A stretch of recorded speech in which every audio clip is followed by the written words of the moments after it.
আমাদের কবরে কেন রাখা হয় জানেন আপনারা? কেন কবরে রাখা হয়? সাথে সাথে বিচার হবে না কেন? মরার সাথে সাথে বিচার হবে না কেন?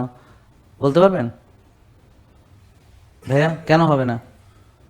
কারণ কিছু কিছু পাপ আপনি মরে যাওয়ার পরেও আপনার হতে থাকবে।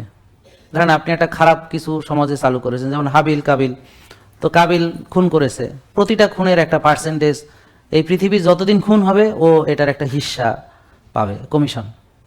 কমিশন বললে ভালো বুঝবেন আর কি, বুঝলেন এই কথা? একটা পার্সেন্টেজ কমিশন পাবে।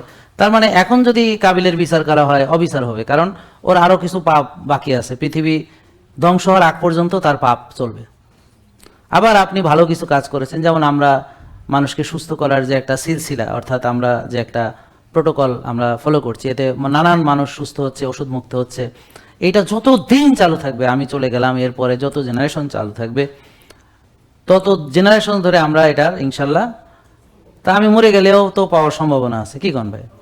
আপনি মাদ্রাসা করলেন, মসজিদ করলেন, বা এমন দিনী প্রতিষ্ঠান করলেন, বা এমন কিছু একটা করলেন যে, বা নেক সন্তান আপনার, যারা আপনার মৃত্যুর পরেও তারা এই পৃথিবীতে আছে, আপনার জন্য দোয়া করে, কোরআন তেলাওয়াত করে, দান সদকা করে বাবা মার জন্য, তারা আবার তাদের সন্তান, তাদের সন্তান, তাদের সন্তান, এভাবে যে সিলসিলা।